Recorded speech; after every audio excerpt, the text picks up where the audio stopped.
I just watched again the Justice League Kids, and it really inspired me to want to do this video. What makes us so fascinated with superheroes? They are characters and people we want to aspire to. They have attributes in them that we admire. That's why no matter what kind of superhero, we are attracted to superheroes. Very much like we're attracted to our athletes in sports. And so we want to be like these superheroes. Here, this is a combination of footballers and superheroes. So no matter how ridiculous superheroes may look in their costuming, no matter how unflattering they are or believable, we aspire to be like them, because what makes us want to be like these superheroes is the qualities that they possess. Not to mention, they also kick some ass. But as I said before, it's just like athletics, where we get to see the human potential aspire and achieve, and we see that the boundaries and the limits we put upon ourselves, they can be reset or sometimes non-existent. And so the athletes in particular push us to higher levels.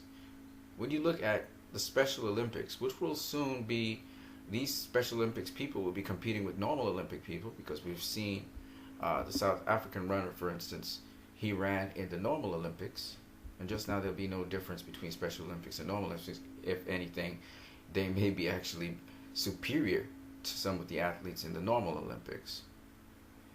What we see is, again, people superseding expectations we have of them and functioning better than some of us who have all our limbs and abilities. And that makes us aspire, and it inspires us to want to be better, physically, mentally, and spiritually.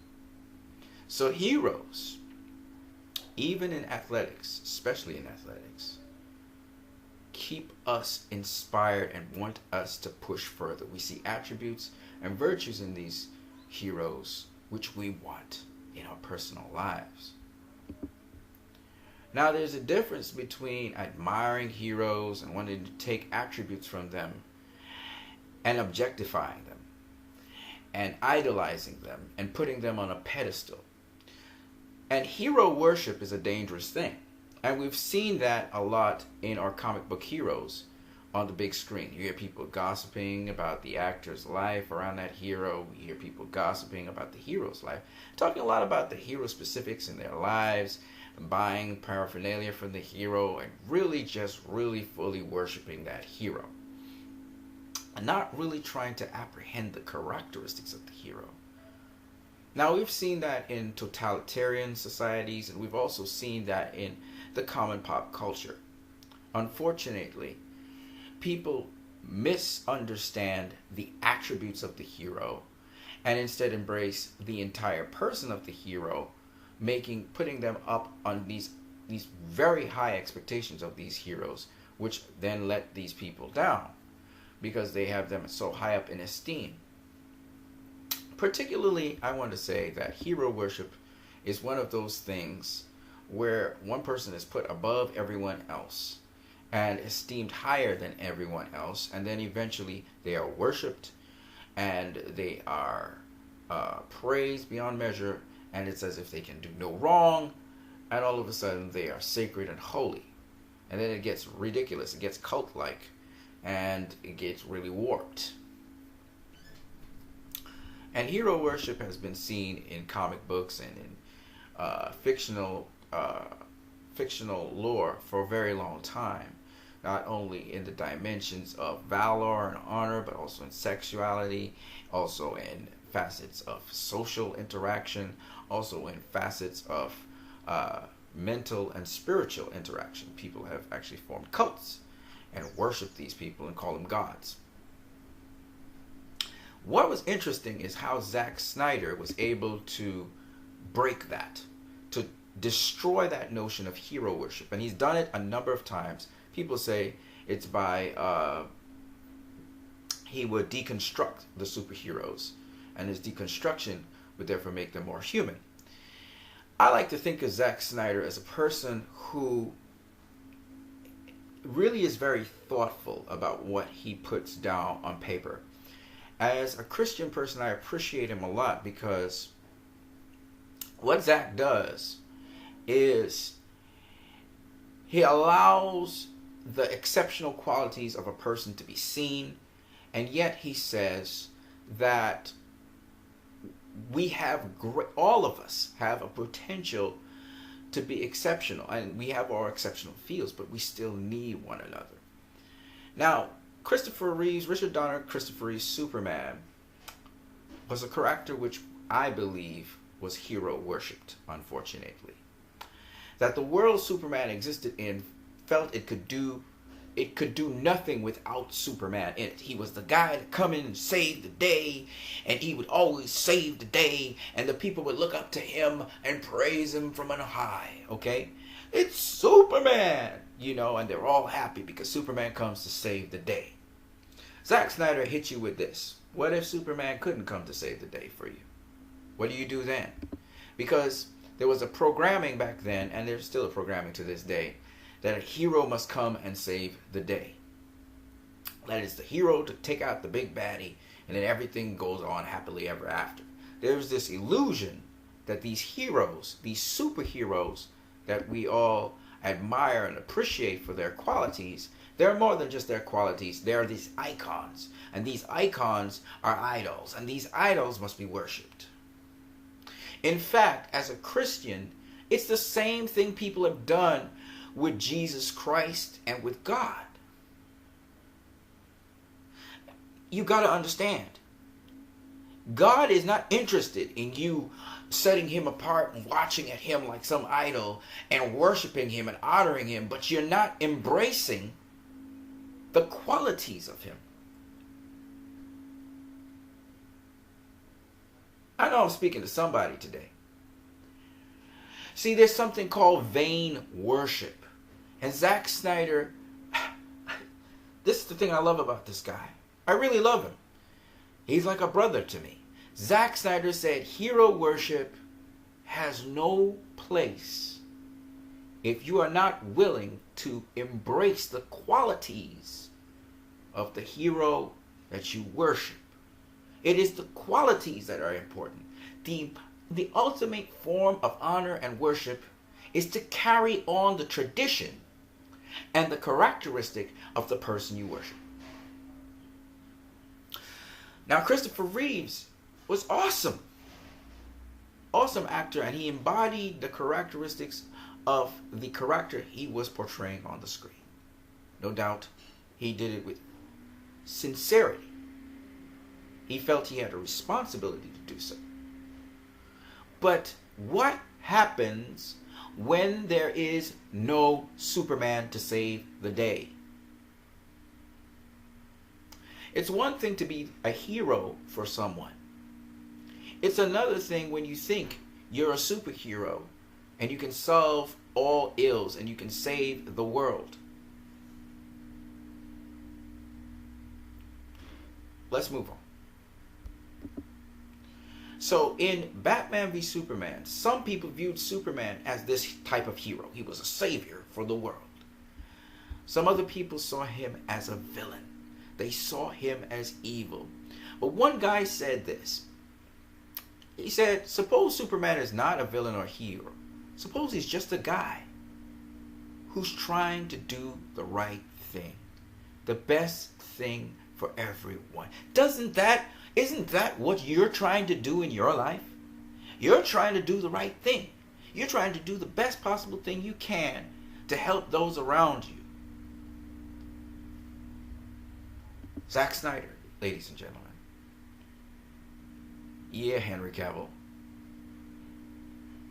Henry Cavill basically saying, isn't that what we all want to do? Isn't that basically it? Isn't that the point of existing? Brilliant. So that at the end of the movie, there is no Superman.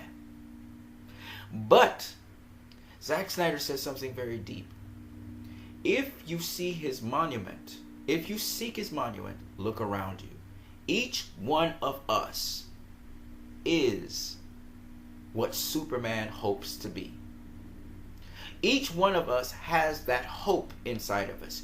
You, me, we are the currency. We are the wealth. We are the world. And every little thing you do and every little thing I do makes a difference for someone else. Love cannot save the world if you and I don't love and express it.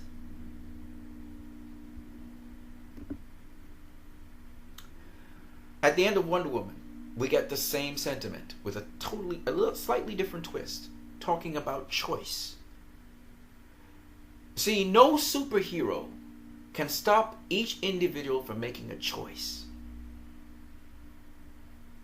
to choose the light or to choose the darkness, to choose to be ignorant of love and carry on causing disaster all around you, or to be caring and loving and care about others and so make the world a better place. We've seen so many atrocities man has done to man, his own kind, his own race, his own species. And even to this day, we do so many destructive things. And Diana understood the dark side of man. That there need not be, at this point in time, a devil to tempt man to go down the path. He's already started the ball rolling. Man can take it from there.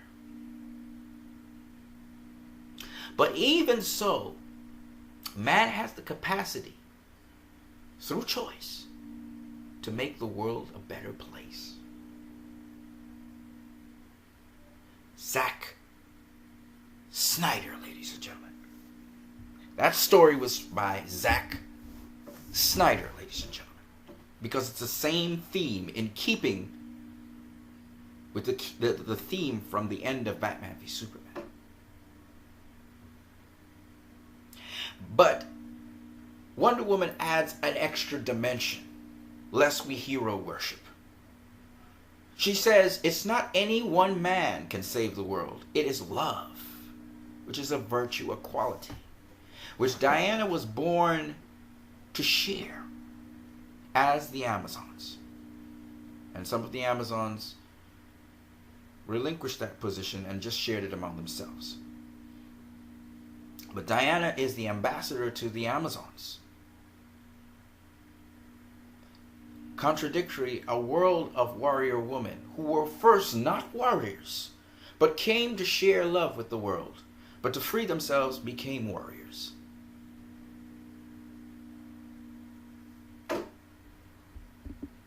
Now I want to focus your attention on something that's biblical. And again, it's not towards any person. There's no hero worship. There's no idol. There's no structure. There's no form to this. And I focus on it all the time. I want to bring you from the admiration of these qualities you see in your heroes to the pure qualities themselves. Love is patient. Patience is not an emotion. There's no emotive force to it. Patience is a principle that is learned and cultured. Love is kind. Kindness is a virtue. It is not an emotion. Compassion is an emotion. Love can be compassionate. Love can translate into emotion. But love is not emotion. It does not envy. It does not boast. It is not self-seeking. It is not easily angered. It keeps no record of wrongs. I want you to hear these words, because this is a quality. Love is a spirit. Love does not delight in evil, but rejoices with the truth. Love will never rejoice in evil, or any evil that happens to anyone. but it rejoices with truth. It always protects.